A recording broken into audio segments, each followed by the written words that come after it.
Hi, my name is Jazzara Jaslyn, and you're watching the Permanent Rain Press. Hi everyone, it's Chloe with the Permanent Rain Press. Today I am so happy to be joined by Jazzara Jaslyn. How are you? I'm good. How are you?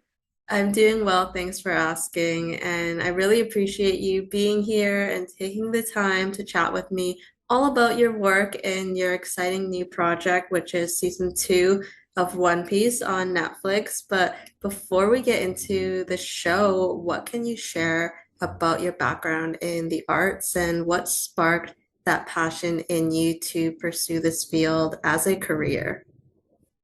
Oh, okay.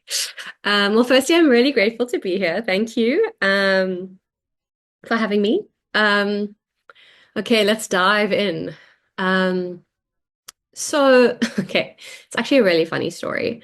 The story goes, I don't remember because I was so young, but I was apparently 4 years old, and my mom took me to watch a children's show. And there was like an audience participation part where all the kids came on stage and we were given bunny ears. And then obviously the time was done and we were ushered off stage. And I was like, I can't leave. I am a bunny. And I literally sat on the stage for the entire performance, which was very method. Um, yeah, I don't remember, but and then the director found my mom after the show and she was like, that kid needs to come to drama lessons. And then, yeah, that's literally how I got into it. I was in my first theater show at 5. Um, and then I explored like so many different, I think, as children do, you constantly excited about different things. I wanted to be an archaeologist, deeply wanted to be an archaeologist at one point in my life. And like where I sit now, I think that's really funny because I think acting for me is very much about finding the truth and digging. And it's like, so that was always in me. And then when I was like 12 years old, I remember waking up and just being like, I'm meant to be an actress. And I think at that time I didn't know that it would morph into different avenues. But like, yeah, I was like, cool, this is my path. And I don't know, it was like a feeling. It was just a feeling I had. And I've always been very grateful because I didn't really, you know, journey into worrying what I was going to study or what I should do. It was quite clear for me. I mean, the actual studying part was, I wasn't sure. I actually booked, I got into theatre school and then I booked a TV series. So I dropped out to do that. And I think that I also needed bit of a gap year. So it worked out well for me. But the parents that played my parents in the TV series had done the theatre and performance degree that I dropped out of. And they married in real life, but they also played my parents married in the show, which was really funny. They were so lovely, and I always say how grateful I am for that because they were like, you should go back. It's a really incredible course. And and yeah, I also feel it was like a blessing in disguise because when I went back to study theatre and performance, the class that I was put in it just felt very synchronistic and yeah. So that was my journey. Yep. It's so nice to kind of look back and make these little connections to people and Mhm. places in your past. And if there's anything being a bunny taught you, it's that you were meant to do this. But that degree, you graduated from the University of Cape Town in theater and performance. So, what was the most valuable lesson you took from your studies and time at school into your professional career? I I'm very nostalgic about that time in my life. Um, I'm just sharing that because I've been thinking about it recently and like, yeah, we had a very special class and we had very special teachers and everything's kind of changed a little bit from what I remember it being when I studied, just in terms of the curriculum they offer now and stuff. And I was just thinking how grateful I was for the teachers that I had. Um, I don't think there's one thing. I feel like I kind of took little bits from everything I learned and the things that really resonated and worked for me. And I kind of made like a suitcase which I carry around for all the different projects that I do because my process changes all the time, in terms of the characters I play or the productions that I'm on.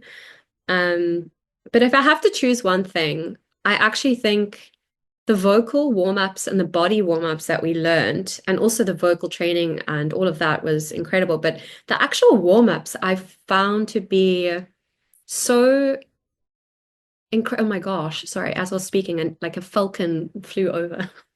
Sorry. Like this huge falcon. I'm like in the city. That's quite amazing. Okay, we're back. Um, oh my gosh, Chloe, what I say? Oh yeah, vocal and body warm-ups. Again, where I'm at now, I don't I could feel that they just brought me into my center.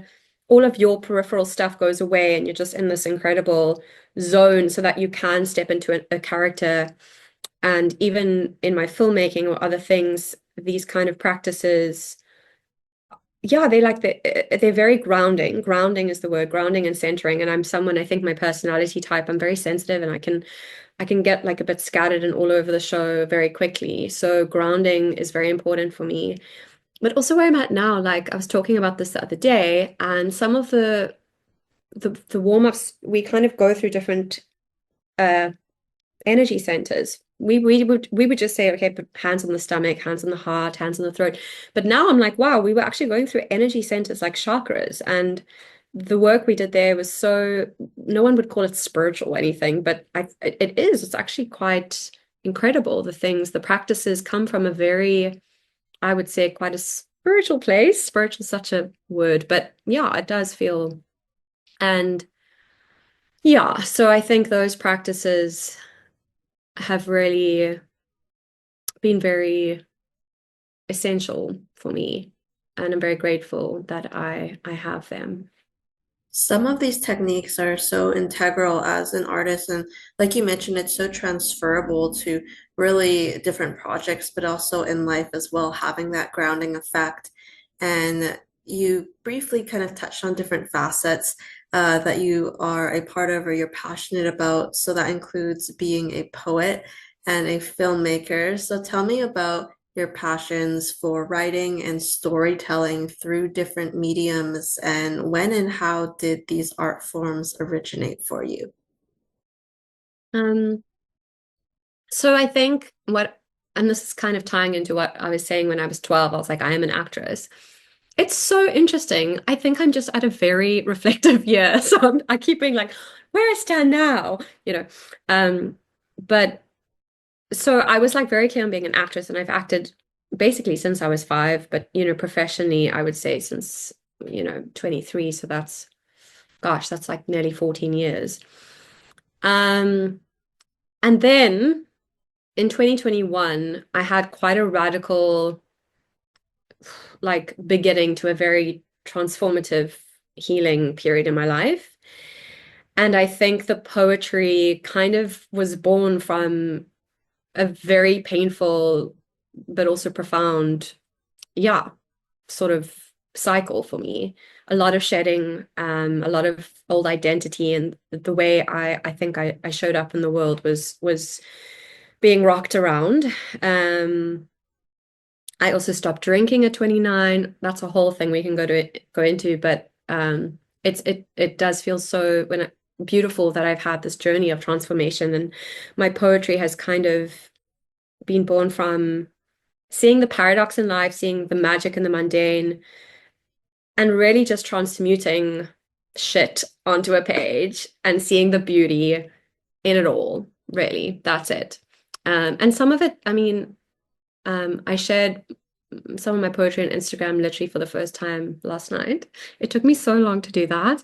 And some of them are, I mean, the ones I shared aren't as vulnerable as I have a lot of vulnerable ones, but they're very simple. And I had to actually like physically remind myself that it's okay that they aren't verbose or intelligent enough, because they really come from a heart place. And, I went through a phase, I still love her, but a phase where I really loved Rupi Kaur, and hers are also like very powerful but very short.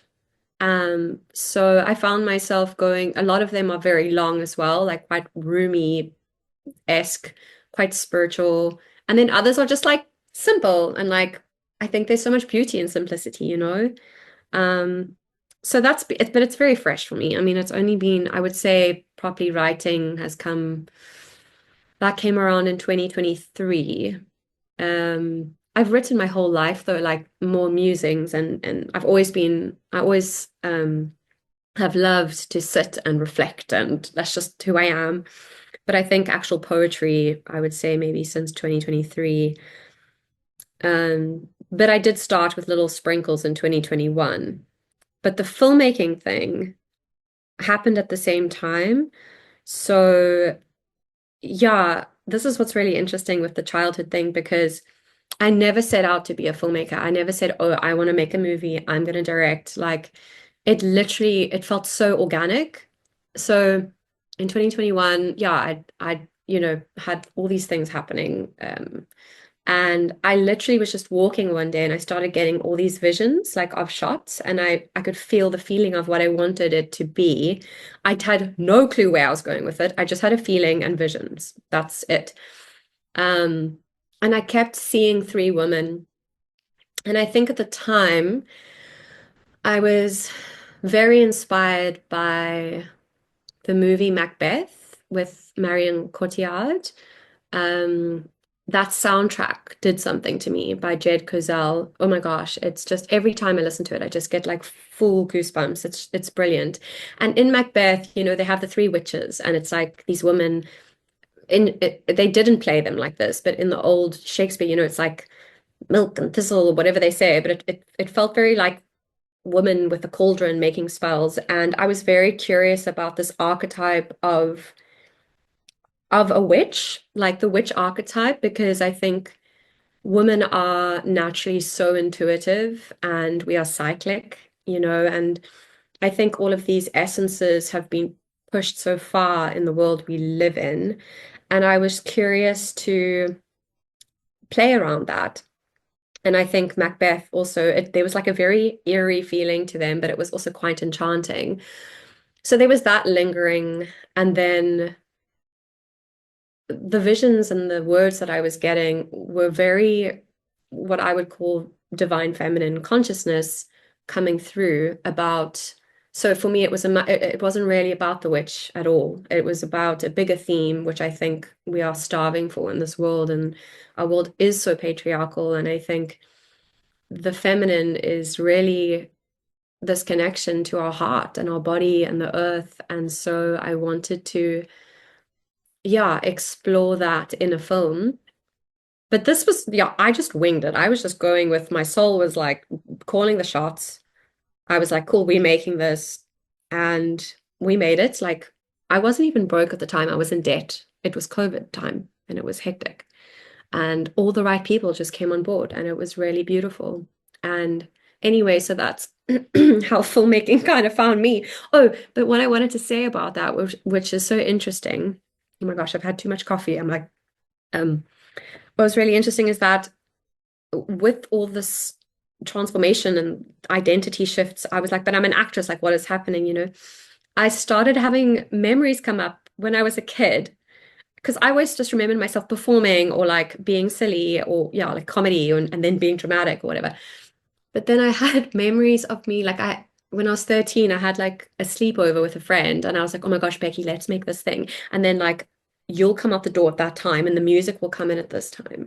And she was like, okay. And then after 2 hours, she was like, I'm really tired. Like I just want to sleep. And I was like, we have to finish the film, Becky. We have to finish. And I was like, shame, she must have been like so this is just play. And like, obviously it was play for me, but I was very serious about getting the movie done.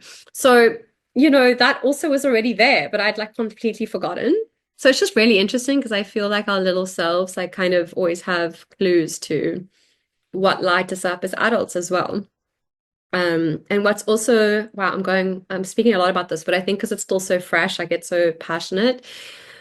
But what's been very jarring and exciting for me is how different this voice is that's coming through me because I mean as an actress you do so many narrative pieces like conventional pieces and my film and knowing is really abstract and I mean, the feedback I've gotten is almost like it's like moving poetry and then the poetry thing. So it's just like I came from like acting and then doing comedy skits, and so it's been quite like, and it's taken me a long time to allow myself to not block myself with it because it does feel quite like, well, people expect that, and it's like, yeah, it's been, but beautiful. So with that debut short film, like you mentioned, it's called A Knowing that I was going to mention Yes. if you didn't just Yes. name drop it, but you wrote, directed, and co-starred in it. You talked a bit about the inspiration that you Yeah. had, but because it was kind of this new process journey for you, what were the major what was the major challenge and the major reward that you faced throughout the process for it? The reward was the process. Oh my gosh. Getting the visions, drawing, writing the words that came through down, then creating it, bringing it to life. That all happened so beautifully. Of course, there were obstacles, but they were so like, we'll get through it. It was fine. Very special, like so special. And the women I worked with were so special. I mean, I was very inspired by Annette, who it's funny because I'm in a different space with all of that now, but at the time she was doing a lot of work around the witch archetype and getting to work with Liza, who's also a poet, like just very artistic, beautiful woman. And we could create our own space. Like it was the first time where I was able to like hold my own production and it was small and it felt safe. And it was just really special. And um, but then so then we finished the film and I was like, oh shit, I made a film. Don't know what to do now. So like for 4 months, I didn't look at it. I had such imposter syndrome. I couldn't look at it. And then I got the courage to start looking at the shots. I got money to get an editor, and she was like a highly sought after editor. So she was quite busy, and she sent me a first, like a very rough draft, and it was like not feeling quite right. And I think it worked out that it just wasn't like aligning for her at the time as well. So I ended up, I decided to teach myself how to edit on Final Cut Pro. So I did that, and that was a blessing because I think it was my first piece. I wanted to be in control of the rhythm, but I also, there were parts that just said montage. Like I had a skeleton for beginning, middle, end, but there were other parts, and I had to sit and play and work around things and then find the right music. And it was so juicy because I didn't have a deadline.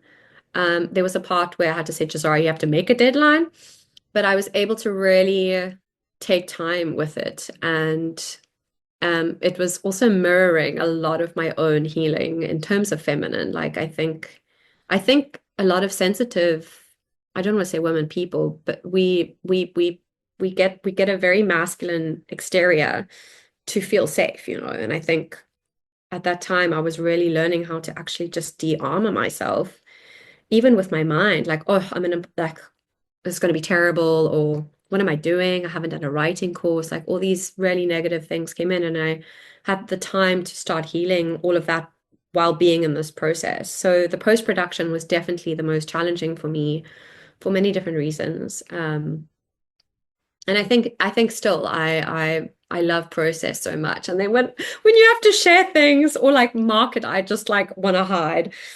But I'm getting better because art is meant to be shared. So yeah. Well, from what I've seen in, I think there was a teaser posted, the Yeah. visuals are so striking and you can tell how inspired you are by like the female body and physicality and nature. I love what you said before that, creating is sacred. And I think that follows like the theme of, making sure, like you mentioned, it reaches the people it's supposed to reach. And I'm glad you got to go through this process with what it seems like a wonderful team as well. Can you share any details on what you are currently working on in the filmmaking and writing space? So I'm just finishing now my second short film, which is very short. She's 3 minutes. Um, and that is it's very different to my first film, Annoying, which is quite, it's deep and it's quite spiritual. It is spiritual. I'm just struggling with the word spiritual because it's used so much. I'm like, what word can I use? But anyway, of spirit, of the soul. This one, Strange Dance, is super whimsical, eccentric, but also very heart energy. I don't know how to describe it, to be honest. It's kind of like an ode to life. And once again, when people ask me where did that come from, I can't really tell you. It just comes. It's and I'm really just I feel like I'm in this dance of like having to listen to my soul because I don't know what genre to even call this, Chloe. But that'll go on the internet. It'll go on Instagram and Vimeo. And I'm really excited. I think I'll drop the teaser maybe by the end of next week. And today's the 4th of March, so I should hold myself to that. Yeah. That is very exciting. I look forward to seeing it when it's ready. Thank you. You mentioned comedy content, so you have started sharing more of those personal musings as well.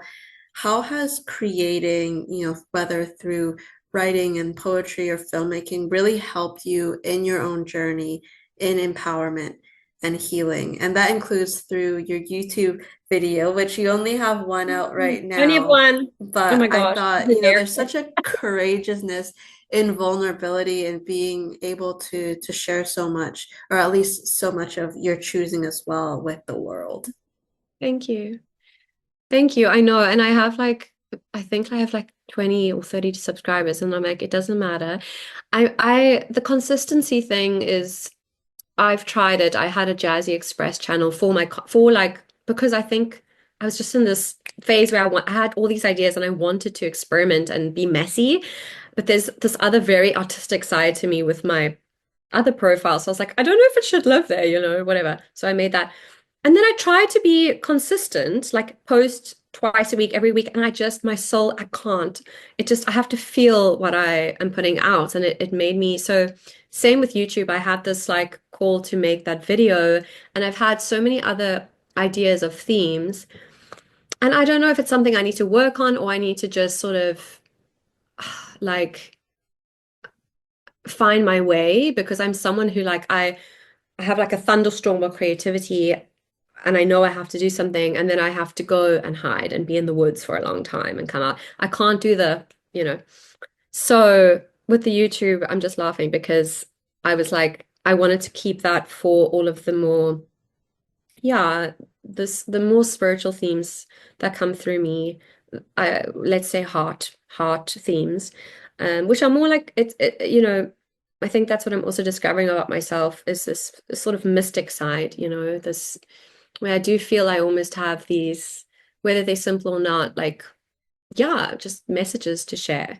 And yeah, I'm figuring it out. But making that video, that was like so strong. Yeah, I just had this, I was on a walk and it came to me and I was like, I have to share this today. Um, and that was very liberating. Like after I shared it, I was like, this feels so right. Um, and my creativity, I think creating in general is always healing. It's always healing in some way. I think even if it's not a profound healing, when we're creating, we're in our body and not our mind, like that's where we become in flow. And I think, yeah, when I'm not creating, I mean, sometimes I'm like, okay, I'm taking active rest, but like when I'm not creating and I know there's an idea that I need to be doing just with myself, I'll get sick or I'll get really down. So yeah, it's been creating in general has been incredibly healing. But I think let's say, because I think my identity was also around acting and then being funny, like the funny one. And now the other things that are coming through are much deeper and it's almost like, yeah, I think honoring that is is a step for me in empowerment. I feel very empowered when I listen to what wants to be shared. And we all have like different wisdom to share. We all have life experience and I think it's taken me a long time to be like, oh, like I can share this. Like, you know, I don't have to be like, I don't have to put this in a comedy skit. Like I can just speak as me. But it's taken a time. Yeah. Well, I appreciate you sharing all of that. And like the theme in your videos, it's like following your self-expression. So I think Mm, wherever that leads you is the right place that you need to be at that given time. We will get into One Piece now on yeah. Netflix, and I will note to all those watching that we are discussing heavy spoilers for season two. So please make sure you have finished all 8 episodes before continuing. Now, what can you share about your audition process for One Piece and what drew you to wanting to be a part of this world? Oh, my audition process. It was delightful. It was one of the most delightful audition processes I've ever had. Um, so I had auditioned for season one and I knew that I wasn't right for the role, but I was, keen to audition. So I knew the code name. The code name then was, and so when I got the audition, I saw, um, so I was like, oh, this probably is One Piece. But I had no idea who I was auditioning for. It was basically like a monologue with two other lines in between. So I was like, okay, I struggle with asking people to do self-tapes a lot. So I was like, oh, I can do this one on my own, finally. Like I can just record my voice. It's like two lines and then just, you know. And when I read it, yeah, I just got really excited because there was this like villainous energy. And the way that I read it, I immediately thought this is a British accent. Like that's what felt right. And I had so much fun with it and did the audition. Um, and then I had a callback on Zoom. And that went really well. And I got to try it different ways. And then what happened? And then I booked it. It was really wonderful and it felt very easeful. Um, so yeah, Chloe, I only found out after I booked the role. I mean, I booked the code name. I'm not someone who has to like investigate who I'm playing, and I don't know. For me, I didn't feel like I needed to. I just made a choice and then got it. And then I found out who I was playing, and I was like, what? Oh my God, she's like the stylish villain with a 60s essence. Are you joking? I was so excited. Um, I literally, actually, when I found out, I literally jumped. My ceiling's pretty high. I jumped very high. I nearly touched the ceiling. I was like a child. I was very excited, and I am still very excited. Yeah. What a little excitement can do for you. It's probably like I've never touched so high. I've never gotten so close to the ceiling before, but you did once you found out you booked the role. And I like that you didn't investigate because I feel like everyone's process is different naturally. But I know some people might be like, okay, I really want to, maybe nail this callback, for example. So they try Mhm. to figure it out. But for you, you really like trusted in your instinct and your intuition with what you were Um, given. So once you found out it was Miss Valentine, can you expand on the research and preparation you did going into filming, and what specific elements did you draw from the source material to help inform your performance? well, when I first when I first found out who she was, I was like, okay, amazing. Um, I literally didn't realize that the entire One Piece anime was on Netflix. I didn't know that. So I was like Googling and stuff. And then Amanda, the head of makeup, was like, well, you know the whole series. I'm like, no, the original that I'm like, I know season one. She's like, no. And I was like, what? So then I did all the research, which is research being I was able to sit and watch a beautiful piece of anime art and see my character. Um, and gosh, I mean, it was I've never in my life I've never in my life played, have I played? No, certainly not someone from an anime, you know, and this is a character that people have grown up with. So I was very, very dedicated to making her as specific and real as I could in terms of mannerisms, her gestures, her laugh, the way she flies. Um, and then, yeah, the director and the showrunner said they were very open to my interpretation. And my instinct, just reading the monologue they had given me, was British. But they did ask me to try American as well. And I liked both, but I think my initial instinct was right. And then, yeah, Emma, the director and executive producer, said British. She thinks British. So yeah. And I mean, Twiggy has this really interesting accent, which is a bit more like I guess like lower class Londonish. Was it Cockney? Anyway, it's not upper, but I decided to go upper because I was trying to find this. I didn't want to make it also too twiggy, but also there was just something quite delicious about having this sort of upper class accent. And then she has this manic laugh, which comes out of nowhere. Um, yeah, so it was an interesting process because I'm usually someone who starts with like in depends on the character, but usually it'll be like inside out. And this was very outside in. Let's look at the mannerisms, let's look how she is portrayed, and then we'll go into all the psychology and all of that. On the note of mannerisms, can you expand on anything in particular that you maybe pinpointed or focused on when you were watching the anime and then kind of transporting that to how you performed her? So her laugh was that was a big one. Like, I mean, I was like, how am I going to make this feel natural? Because it comes out of nowhere. I mean, she's literally like, she's got like this very elegant vibe, and then she's like, I did not do the laugh justice there, but I think I nailed it in the series. Let's see. Um, but I had to, what really helped me, Chloe, was that I had to realize this is not we're not realism here. This is a heightened world. It's fantasy adventure. And so I really, because I am someone who's like to the point where I think it can be a little bit anal with like in the stunt, even with stunts, I was like, why am I doing this move? Like, because I'm like, I just need to know where she's coming, you know what I'm saying? So, I couldn't, I wasn't able to like go so fully into like, why does this laugh erupt here? I'd had to be like, well, what triggers a laugh? Like, where does that come from? Like, is it delicious for her to like crush someone? Yes. Um, as opposed to overthinking the psychology. Um, and yeah, literally just having to, instead of me trying to find it from a natural place, I literally started to mimic exactly how it sounded. So it started to feel natural to me.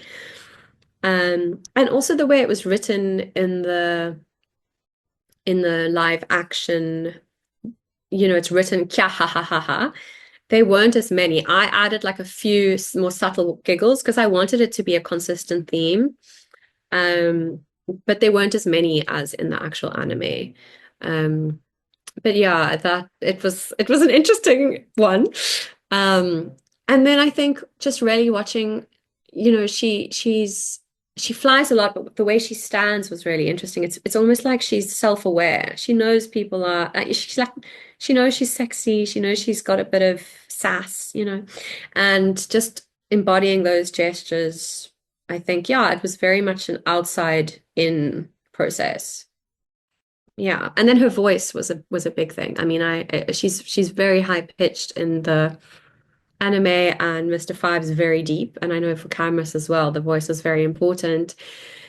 But because we're now embodying them in real time, I didn't want it to be too caricature-y, like the voice. So she was higher than my normal pitch, but it wasn't too high.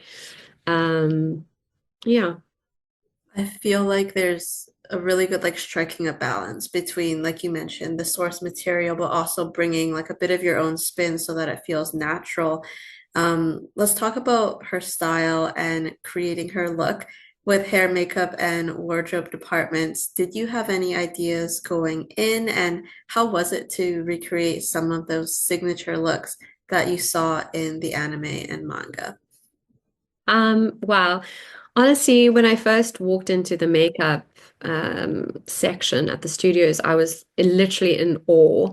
I mean, they have all the season one wigs just like laid out. It was just so magical. And One Piece it's so colorful. Like there's just these like crazy. like wigs and yeah, it was and also wardrobe. I mean, the costumes are just so, you know, incredible and then eccentric and yeah. Um, so it was quite incredible to just see, this character that's been created in the anime come to life. I think Vera, who created the wig, did an incredible job.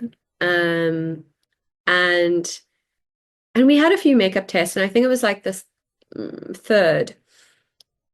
I arrived and there was like this Twiggy inspiration all over the wall. And I was like, what are we doing to, oh my gosh. And I was so excited because I knew obviously that she was Oda Sensei had based um Miss Valentine off Twiggy.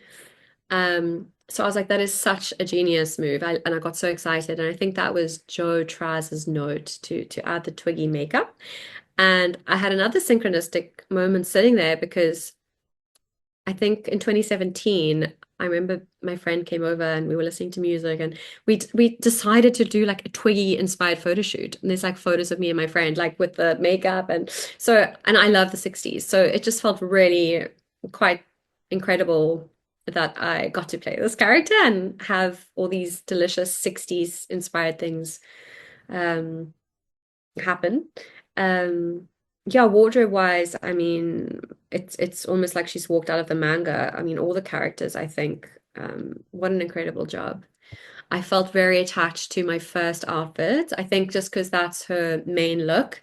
And then, so the second look, we were already shooting actually, and then they decided to spice things up. But also, I think, doing a lot of harness work and a dress yeah, and a lot of fight scenes. I think it was a good call, but I'm just thinking if I left anything out because all of it was beautiful.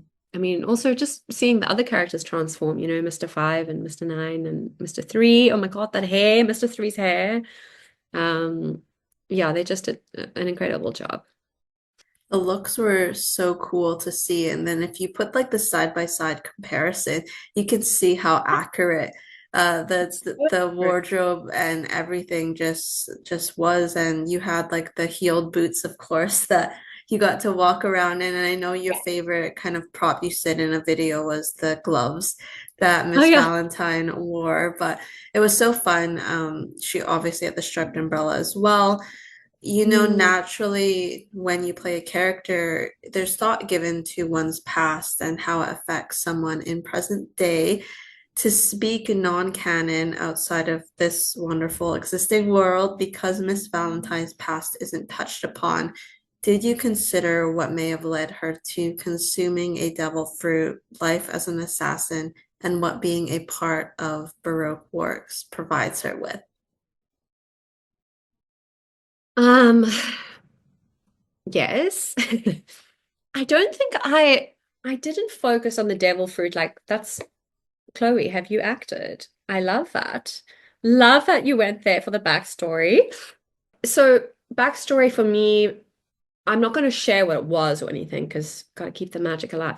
But I definitely had to go somewhere with what happened to this child, because you don't form a flying villain with a manic laugh overnight. Um, so I definitely went into some backstory psychology just for myself to be like, okay, how did I get here? What are my triggers? Um, what do I feel when you know, she's an assassin. Like, what do you feel when you're killing people, getting orders to do this? What, is it worthiness? Is it the attention? So I went into all of that for sure. Um, Yeah, and I think for me, I didn't go into the devil fruit like why I ate it, but I definitely, in terms of having this power, I I didn't want to like overthink it. I made it very much like just it's just a thing that I do. Like I have this incredible power. It's just part of who I am. Um, and it's a very cool power to have. When people, who don't know the anime, I always say that she's literally like an evil Mary Poppins. Obviously, she doesn't have the same personality, but in terms of the flying and stuff, it's quite funny. Um, and the flying, yeah, that was so magical. We will get into the Yeah. harness work in just a second, but I feel like that's interesting to know, and I appreciate you sharing maybe some of the things you thought about because it really kind of explains that underlying overconfidence that she has. Like, how does she feel now that she's consumed the devil fruit? It's part of her, and how that kind of shapes her lifestyle. What can you say about the dynamics of her partnership with Mr. Five? In your eyes, have they worked together for long, and does she respect him and his powers? So I think in general, I think that they love working together. I think that they are very much a power couple, as in a duo, you know. They both know what their powers are. They both know that they are, I mean, they're both very arrogant. I mean, they like, we know what we got. We know what we, wow, English, Jazzara. We know what we can do. Um, and there's very much yeah, an arrogance to that.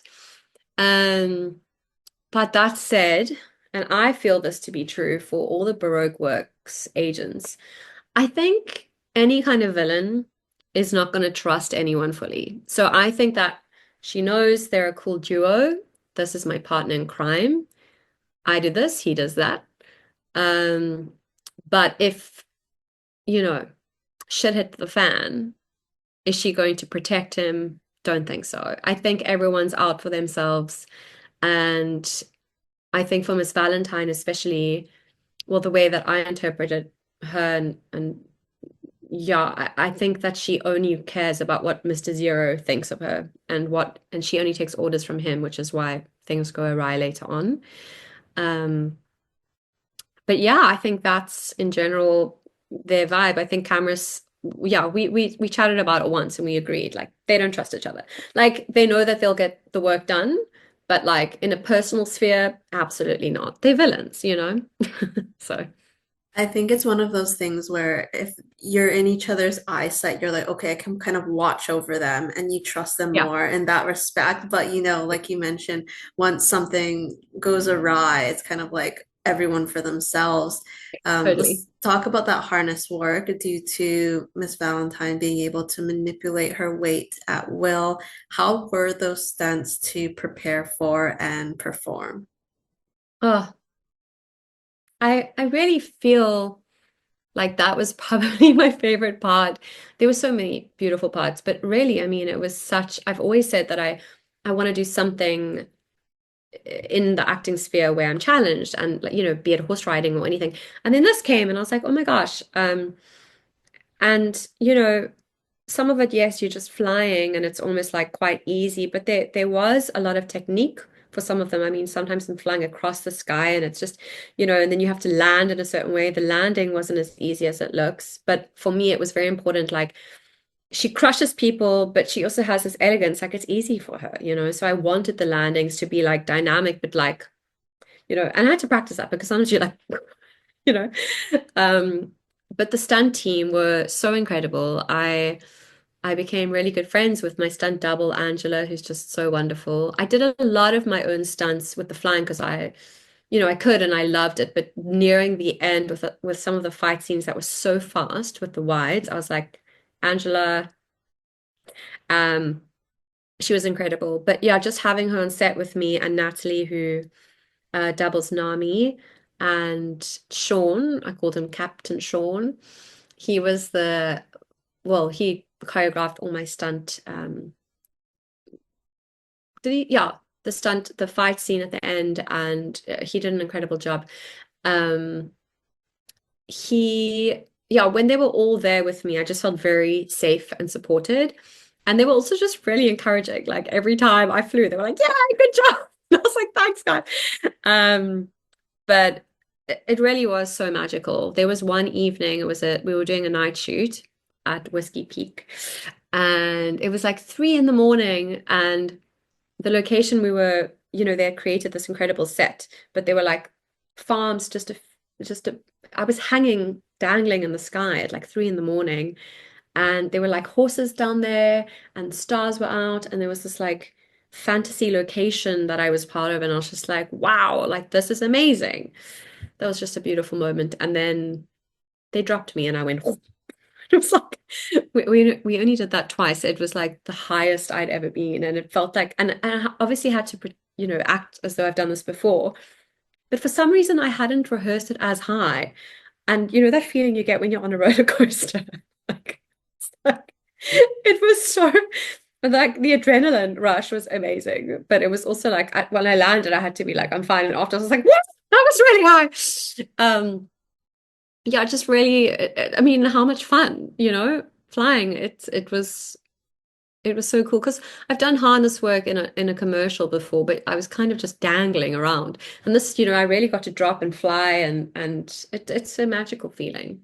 Um, yeah. So only good things. So we know you had a magical view from above at Yeah. Whiskey Peak, but how about from below on the ground? I know you were really impressed by those sets. So what really Mhm. stood out to you from being transported to this new place? They, I mean, all of the sets were incredible. I think there was one interview where I had to choose one. It was really hard, and I said Whiskey Peak. But I mean, also, I didn't shoot in Logue Town, but walking through Logue Town and the Candelabra Little Garden. I think the detail of these sets is just insane, and it's like one of those moments where, for me, it was just like the magic of literally feeling like I've completely teleported myself into a different world to the point where, the details in the little stores at Whiskey Peak were like they were, you know, details on the donut or the pastry in this one in the one I don't know what to call it right now, my pantry. Anyway, um yeah, it was just magical. And then also I think also because Whiskey Peak we did the one big explosion there, and that was also insane. Um Yeah, I think all the sets, honestly, the set builders, everyone who worked on that should be incredibly proud of themselves. And I'm just also obviously I'm South African, so I'm like super patriotic for like South African crew. And um yeah, they did a really, really, really amazing job. Candelabra set was just beyond. I mean, the fact that they built these things from scratch is to me incredible. I know there was a big emphasis on like practical sets, so being able to create these high stakes environment without just using CGI. Yeah. So you mentioned like, there's the giant birthday cake. There was like the burning wax smoke. It was spinning at the top. So I'm guessing some of that was done during filming to kind of create that atmosphere. Yes. I don't know what to say about it, Chloe, apart from the fact that it was like insane. It was so fascinating. I mean, I don't know how they did it. Like, honestly, like when I It's like first still arrived, to this like, day, it's you're so thinking back and big. going like, I can't believe that happened. Yes. I mean, in Little Garden as well, I mean, the nature was there, but they had also literally imported trees. Like they had planted trees different to make it more abundant.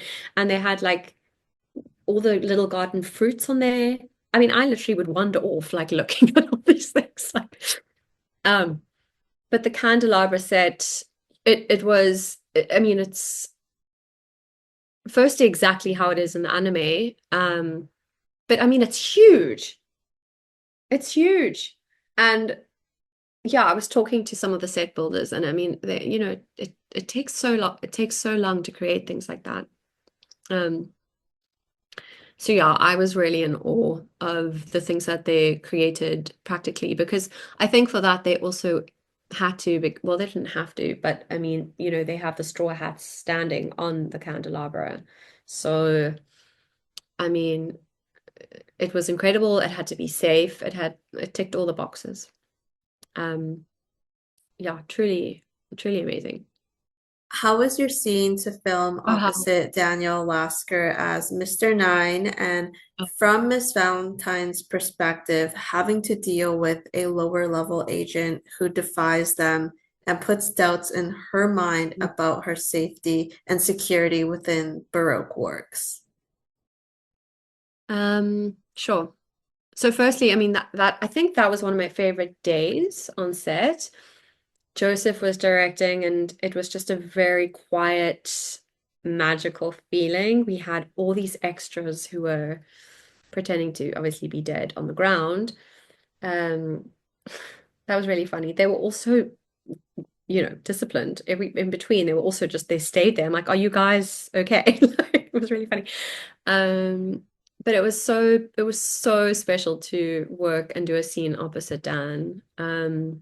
Yeah, I feel like that day we were just all so centered and just there. Um, and I think from Miss Valentine's perspective, I mean, I feel like there's like a brewing irritation which could turn into rage with how he makes her feel, but she also feels like she has the upper hand because I mean he's sort of like sitting there beaten down and I have the upper hand. I can kill you in an instant. And I feel also because he's not aware that Miss Wednesday um is basically not who she says she is.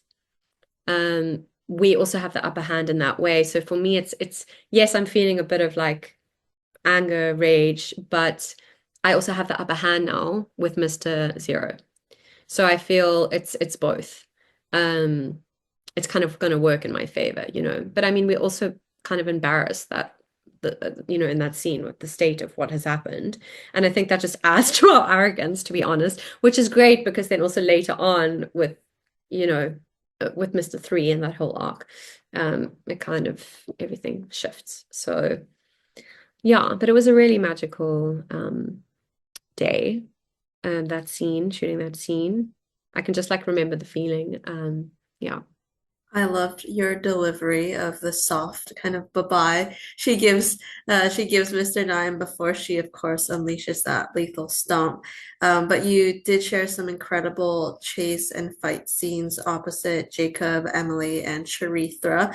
How were these to choreograph and film with all the props and movement involved? And of course, I know you also had wonderful stunt doubles, but you also, I mean, you were still in the action for especially a lot of those close-up scenes. Oh yeah. No, I did. I would say I did most of my stunts. I mean, Angie was incredible, but during the end, also because even when there were some days when they were like, okay, it's just going to be quicker, but I was like, I wanted to do as many as I could, and I did do a lot, especially the flying. When it came to some of the more intricate fight scenes with the wides, that's when I think Angie like was fire. She was amazing. Um, so I ran around that candelabra set. I've got all my steps in.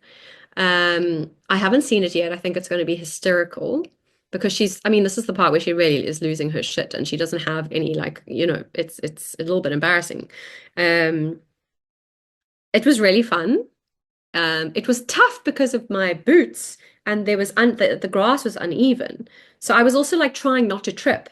So there was a lot going on, but yeah, it was really fun and the actual fight scenes were I felt like they were quite intricate. Like, I mean, I was fighting with my umbrella and it was like the director wanted a few more movements the one day and they were like, oh, can we just add doof, doof, doof, doof? And I was like, wow, okay, like let me have a moment. But I think they went really well and we were able to obviously break up the sequences of the fight scenes. So um it was fun, but I definitely feel I had to when there were times when I feel I wasn't getting it, I really had to talk myself and be like, okay, just focus and just be in it because you can't think while you're doing stuff like that.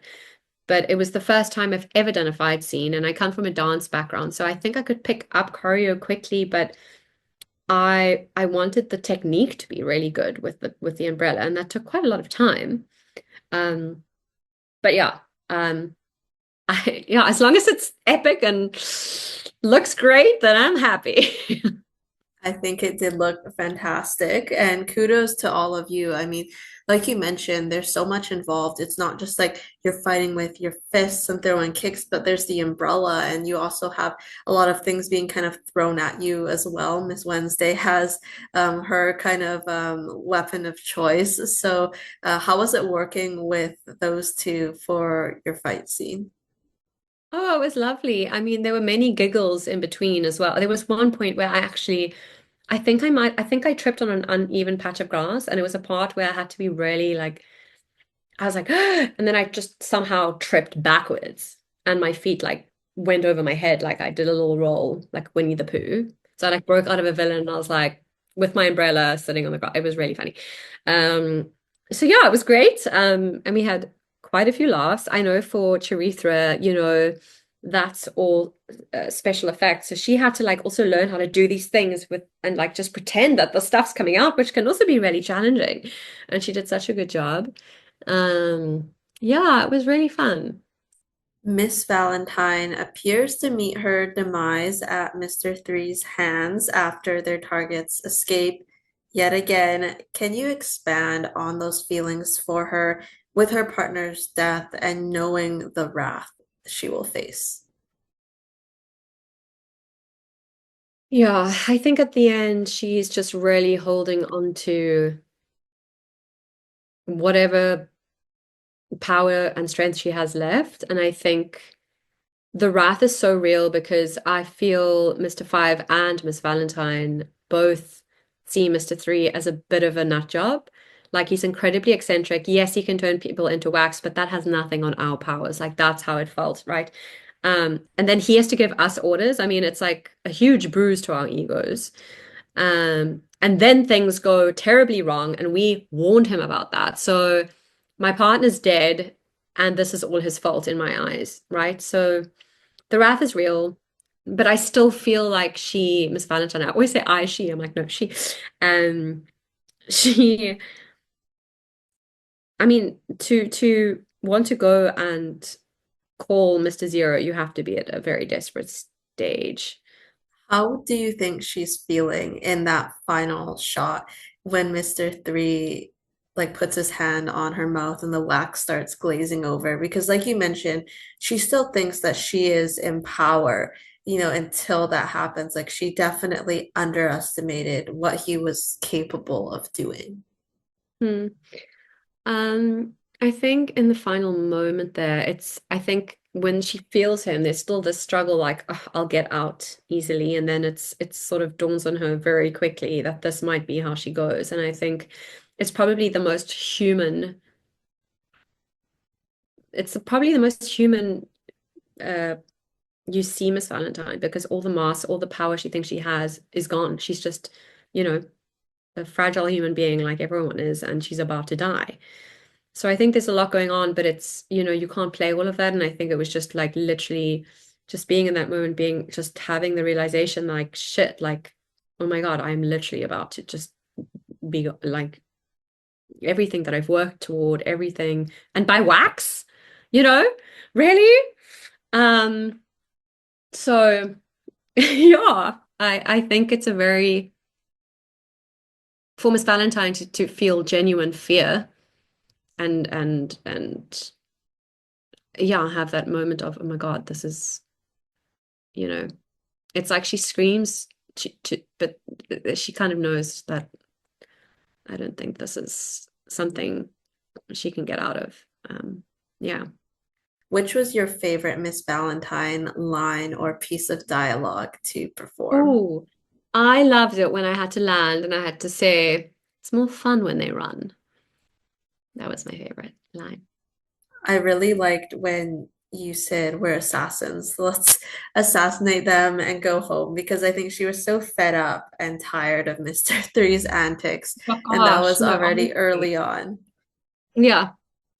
Um, yeah.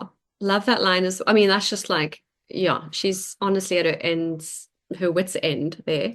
But I don't know, there was something very villainy, like that feeling of just being able to deliver a line after I've just like crashed down onto the ground with my umbrella and just watching these little people scurry away, saying it's more fun when they run. It's just like it's creepy and delicious, in terms of playing this villainous character. Um, what was my other? Yeah, there were quite a few good lines, I think, but that was probably my favorite. So she's feeling villainy and confident there, but then there was also her kind of starting to crash when she says, "I am incredibly sweet," and Oh yeah. that's the He's chase. losing. That must have been Yeah. fun to kind of on the other side of the spectrum deliver as Yeah. well. Yeah. Um, yeah, it was. I mean, I think I had quite a few different ways that I wanted to actually pitch that. And Christoph, the director, he was like, she has to literally just like crack here.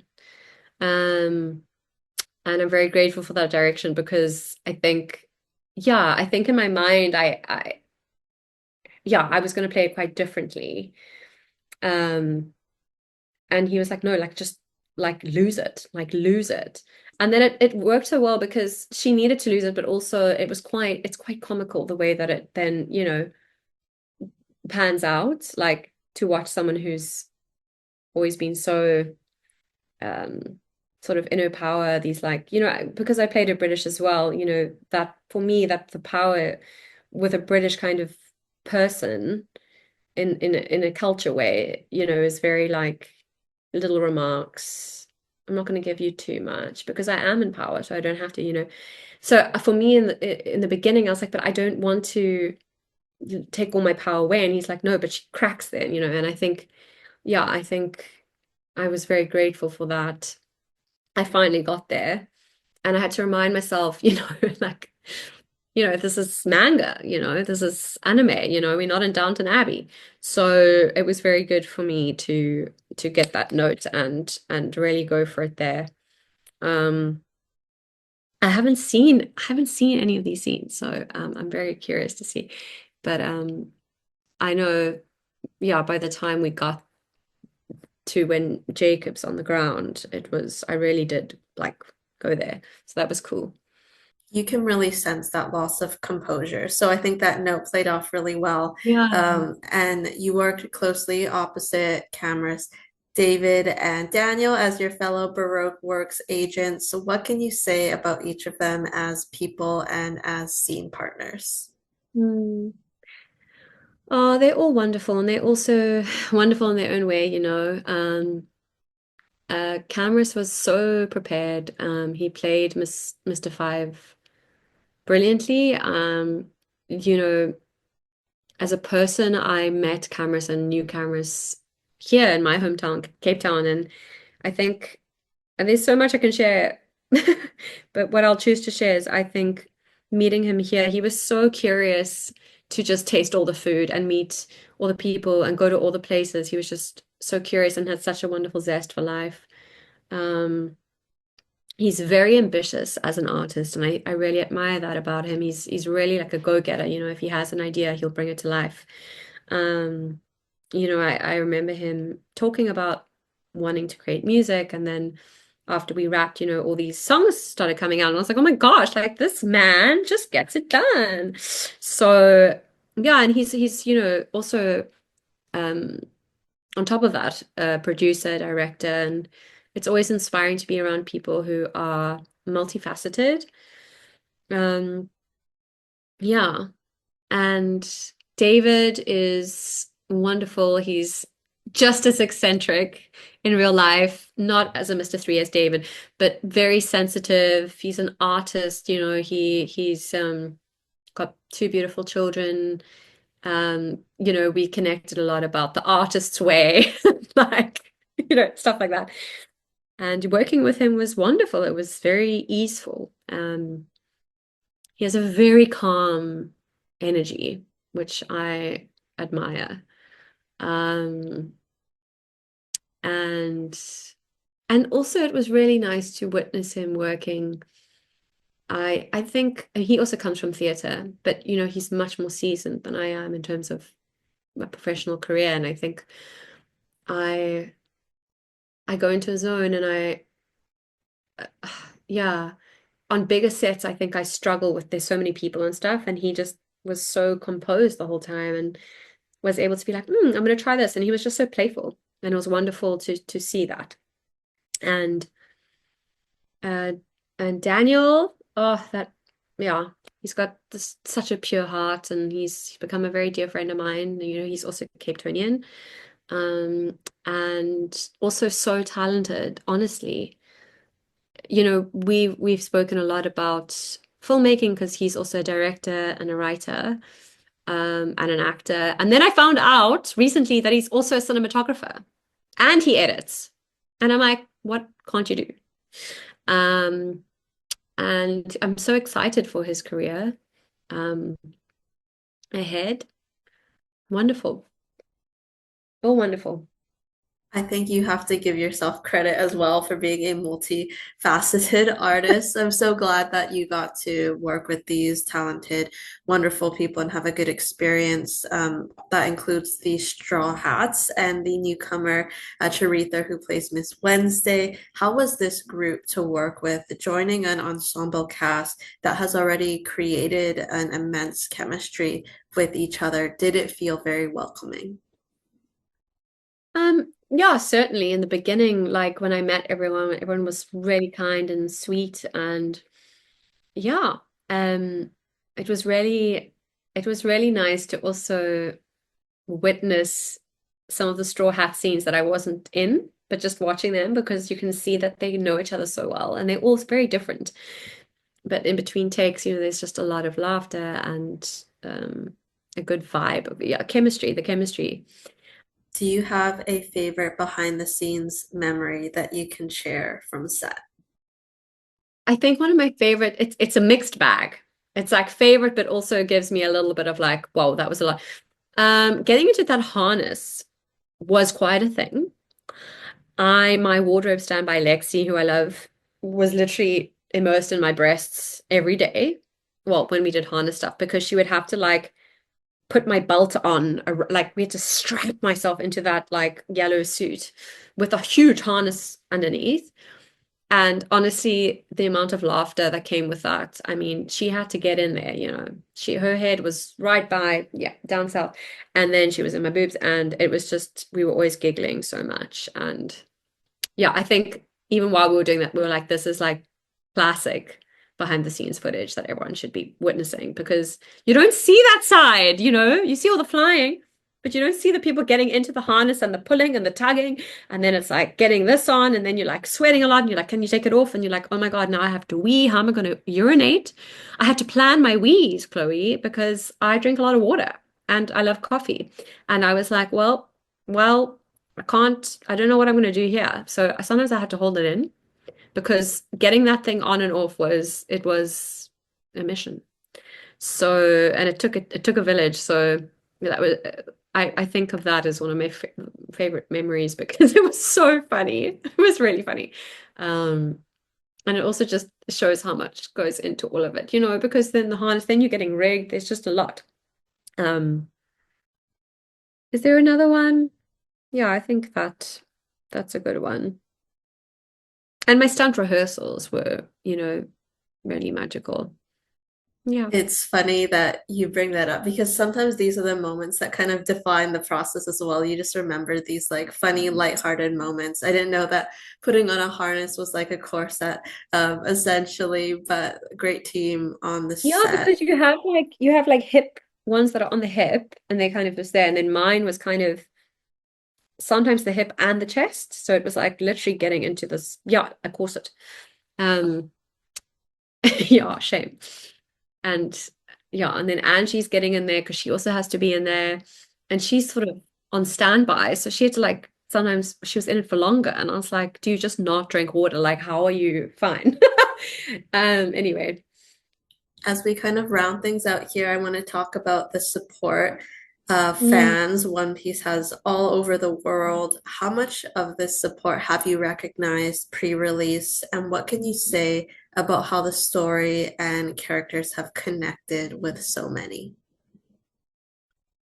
Honestly, I think the most meaningful part of this journey so far has been the feedback from the fans. I mean, when I was just announced with a headshot, you know, next to the photo of Miss Valentine with the image, I had like this influx of beautiful messages from fans. They were literally all so supportive. And I was like, wow. I mean, I was so I, I wasn't very nervous in the beginning, but I think as it started, all the sort of fan hype started to happen. I was like, shit, this is a big deal. Like, these are people that I've watched this since childhood. I had old friends messaging me like, Jazz, do you know that was my favorite show? I was like, what? And I like to be honest about this because I think it's authentic, but it's made it almost more meaningful to me. I didn't grow up watching anime or manga. I wasn't really drawn to that world. And so when I got this role, it almost opened like a new art form to me. Like I was like, wow, like I don't know, I just the humor in One Piece is fantastic. I think the music choices, I mean, yeah. And so it's I've just been learning so much about this world, and the fan base is just so supportive and wonderful. And of course, you'll have, people here and there who might not like your interpretation, but so far I feel like it's been really positive, and I have been nervous in terms of like wanting to do her justice because people grow up watching these characters and you're bringing, sometimes you don't know if this character is someone's favorite, and you're bringing it into real life form.